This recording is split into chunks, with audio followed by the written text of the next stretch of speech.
Oui. Et donc, j'ai commencé à écrire, pas parce que j'ai découvert l'écriture par amour, mais parce que j'ai commencé à lire très tôt.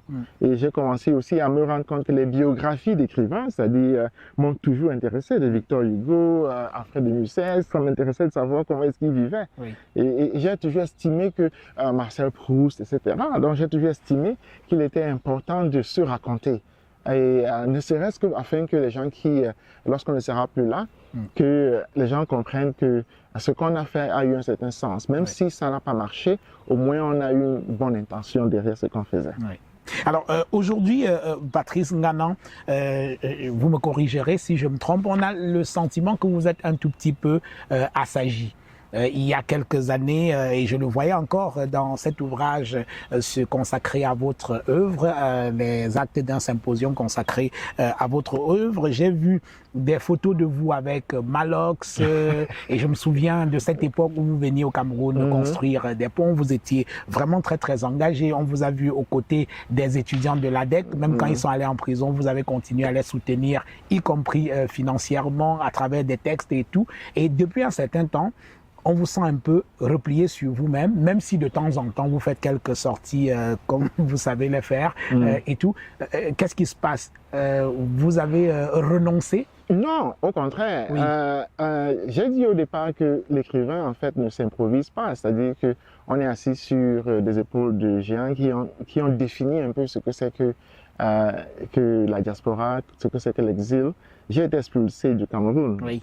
Et donc, ça veut dire que le travail que je faisais au Cameroun n'est plus possible dans ce côté pragmatique. Il y en a qui ont quitté le Cameroun, qui se retrouvent à l'étranger, qui y rentrent de temps en temps.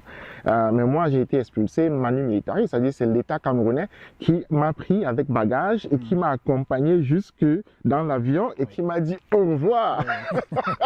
C'est quand même nouveau ça dans l'histoire du Cameroun et je crois dans l'histoire de l'écriture en général. Oui. Donc, c'est le chef de la sécurité qui était là et le chef de la police, etc., qui m'ont mis dans l'avion.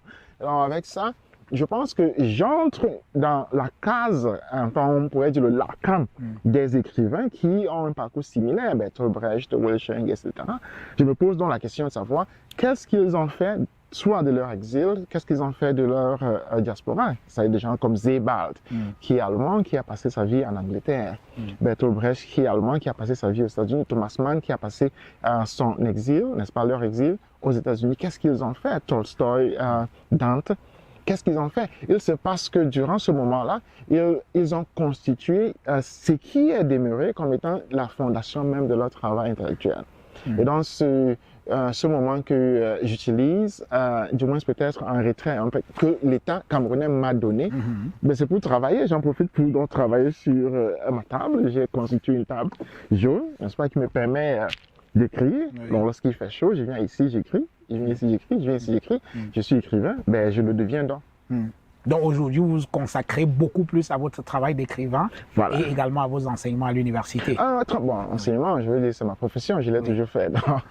Voilà, et je l'ai dit au départ que la profession n'avait pas... en fait, je n'étais pas un carriériste, mais le travail d'écrivain est essentiel. Et parce que je crois que ce qu'on laisse comme histoire structure ce qui arrivera demain. Et l'écriture, elle est lente. La diaspora... c'est un moment d'écriture, c'est un moment de réflexion, c'est un moment de conceptualisation, de problématisation, et c'est ce que je fais. Alors, de votre exil ici aux États-Unis, quel est l'écho qui vous parvient du pays sur la situation du Cameroun? Bon, je suis une personne d'habitude heureuse, hein, c'est-à-dire si je me retrouvais au Cameroun aujourd'hui, la première chose que je souhaiterais faire, ce sera recommencer à construire des ponts, mobiliser les gens afin que l'on construise une école. Je rêve toujours de construire une école, hein, une grande école. Je rappelle que vous aviez fait déjà quelque chose dans une école à Komkana. Voilà, à Madagascar, c'était des essais, c'était plus ou moins l'élaboration d'un modèle. Tam-Tam Week-end à Biémassi. Voilà, c'était l'élaboration d'un modèle pour voir ce qu'on peut faire, ce qu'on peut faire comme un modèle moral dans un Cameroun vraiment qui est tout simplement catastrophique. Mais je suis une personne d'habitude heureuse, c'est-à-dire je ris d'ailleurs très facilement et en même temps j'aime faire des choses. Donc si j'étais au Cameroun, c'est ce que je ferais. Mais je n'y suis pas, donc je ne vais pas passer ma vie à... Puisque vous n'y êtes pas, quel est le regard que vous jetez de loin sur le Cameroun d'aujourd'hui? Comment vous le voyez, vous? Bon, je ne vois pas le Cameroun devant moi. Oui. Vous êtes si loin, mais si présent en même temps.